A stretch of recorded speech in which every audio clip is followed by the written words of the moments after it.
민주당이 지금 제일 공격을 하려고 집중하고 있는 부분이 한덕수 대행의 부인 최하영 씨입니다. 자, 이분은 서울대 미대를 나와가지고 서양 화가로 이렇게 지내고 있는데요. 근데 그제 이분이 정조 할아버지가 교회를 설립하고 4대째 독실한 기독교 집안에서 성장했는데 박지원은 그렇지 않다. 부인이 대단히 무속에 빠져 있다.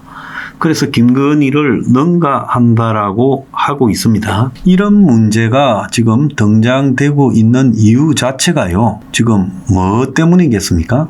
김건희가 건진 법사안 지금 수사를 하니 이런 것들이 진행되고 있는 상황에서 김건희하고 유사한 그런 무속에 빠져 있다 이렇게 되면 국민들이 김건희에 대해서 상당히 거부감이 높고 그중에 무속이라는 부분에 대해서도 굉장히 거부감이 셉니다. 그래서 김건희 효과를 한덕수 대행에까지 낙인을 찍고 심지어 김건희와 부인 최하영의 관계가 한덕수 총리가 임명되는데 역할을 했다. 이제 그런 황당한 소리까지 하고 있지요. 그래서 총리실 안에서 지금 독실한 기독교 집안이다라고 이야기를 했는데 한대행 측에서도 이 문제에 대한 공격에 그냥 방치해서는 안 되겠다 생각해서 부인의 무속에 대한 부분을 이제 반격에 나선 걸로 보입니다. 그런데 정작 중요한 것은요.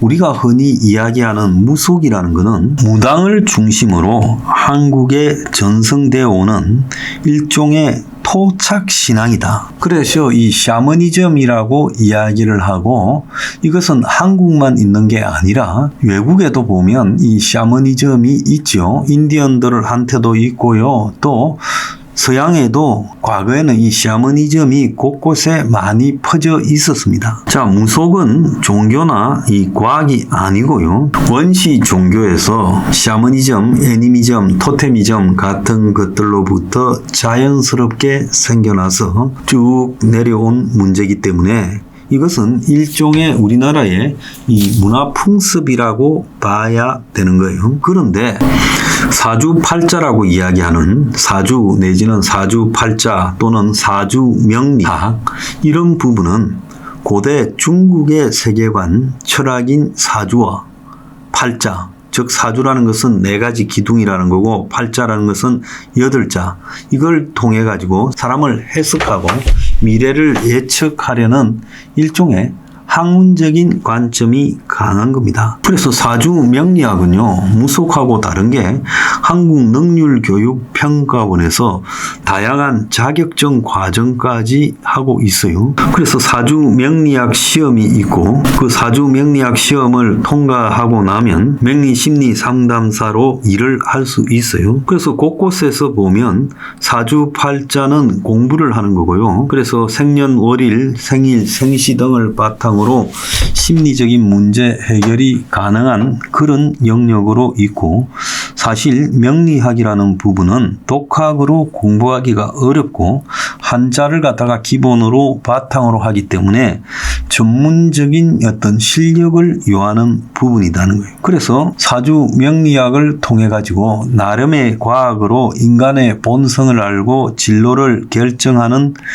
그런 부분이 지금 사주명리학이라는 학문으로 내려오고 있고 그래서 한국심리교육협회에서 그걸 갖다가 다루기 시작했고 한국직업능력연구원에서 자격증까지 부여하고 교육과정까지 하고 있어요. 그래서 거기에 핵심적인 공부 과정이 명리학의 기원과 기초 개념, 음양오행, 명과 운의 작성 방법, 십신, 육친, 지장간, 용신, 내방자의 구분과 심리 특징, 명리 상담의 신뢰 등을 배우고 있다는 거예요. 그래서 사주팔자는 4개의 기둥과 8글자를 가지고 사람이 선천적으로 타고난 운과 명, 사람이 태어난 시점에 따라 천간과 지지가 조합을 이룬다. 이런 부분을 가지고 공부를 하고 배우고 자격증까지 따는 분야입니다. 그래서 지금 한덕수 대행의 부인이 명리학에 대해서 지금 도통하다. 그걸 가지고 국정 운영에 개입시키는 것도 무리한 거죠. 한덕수 대행도 작년 말에 말한 게 있습니다. 자신의 공직생활 기간 배우자의 명리학에 대한 관심이 자신의 공적인 의사결정에 영향을 미친 적이 없다.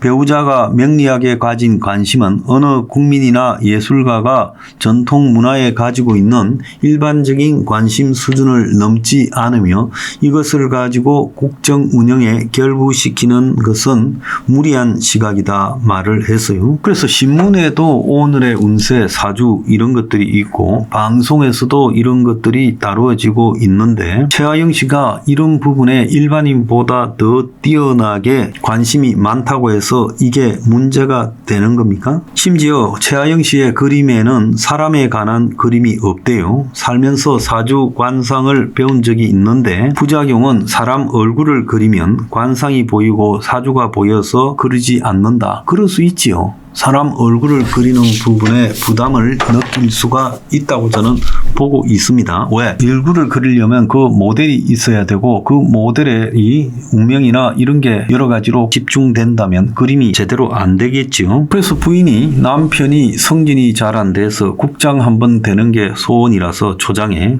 사주 관상을 공부하게 됐다. 차영 씨를 만난 기자들이 떠들고 있습니다. 그래서 부인이 관상을 기초로 조언을 한다고 하는데요. 이게 크게 문제가 됩니까? 사주 관상을 가지고 차영 씨가 영업행위를 했습니까?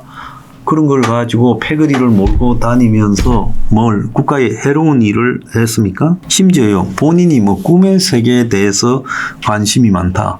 우리가 꿈의 해몽도 국민들 다수가요, 관심이 있고 좀 이상한 꿈을 꾸면 찾아보고 그러지 않습니까? 그래서 이런 거를 가지고 마치 무당, 법사, 주술 이런 것과 연관을 시키는 것은 사주 명리학에 대한 일종의 모욕이고요. 그것은 분명히 두 개가 다른 것이 있다는 겁니다. 관상이라는 것은 얼굴의 생김새를 가지고 사람의 성격과 기질을 파악하는데요. 과거에 한국의 최대 그룹도 신입사원을 뽑을 때는 관상학에 능통한 자가 배석을 해서 조언을 했다라는 이야기가 있습니다. 그래서 관상이라는 것은 대체로 그 사람의 얼굴에서 드러나는 여러 가지 인상 때문에 요즘 기업들이 면접을 보는 것도 그 사람의 능력이나 또 숨겨져 있는 자질을 보는 것도 있지만 관상을 보는 측면도 없지 않아 있는 것도 사실이에요. 그런데 전문적으로 이걸 영업행위를 하지 않고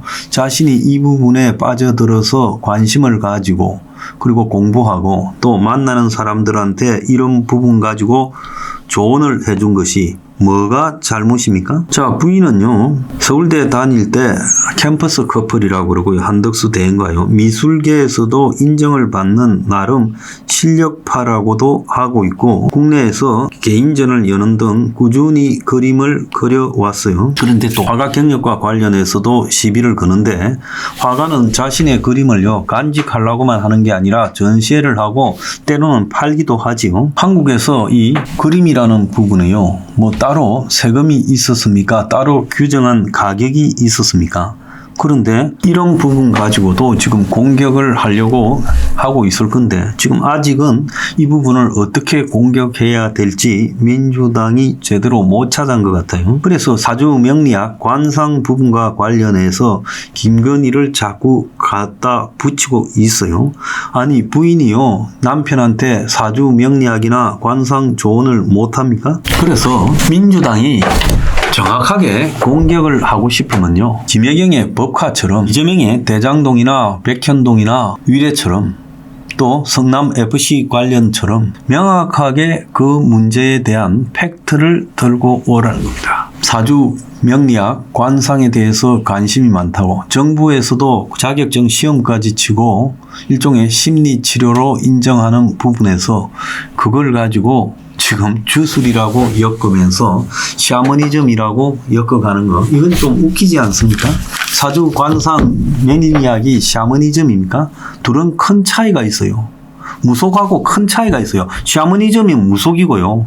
사주, 관상, 명리학은요. 일종의 동양에서 내려오던 나름 동양 철학이자 학문입니다. 그런 부분을 뒤섞어서 무속이라고 해서 그러면 최하영 씨가 도사라고 자처하고 그리고 사하영 씨가 그 도사라는 부분을 가지고 무속신앙과 깊게 연루되어서 그런 걸 믿는 사람과 어울리고 그러면서 여러 가지 최하영 씨 주변에서 한덕수 대행의 대선 행보하고 관련해서 영향을 끼친 게 있습니까? 내가 듣기로는 부인이요 남편 대선 나가는 걸 반대하고 있다는 거예요. 그럼에도 대선에 나오게 되었다는데 첫 공격이 주술입니까? 너무도 유치하고 무식하다. 탈세, 그리고 부동산 투기, 표절, 백령, 그리고 문제 있는 사람과의 관계, 그리고 공직자로서의 비리 이런 걸 가지고 공격을 종합했어요. 고작 성남시장하고 이럴 때 그렇게 많은 비리를 저지른 사람이 지금 55년 공직 생활을 한 한국 최고의 공직 캐리어를 가지고 있는 사람한테 주술로 비판을 합니까?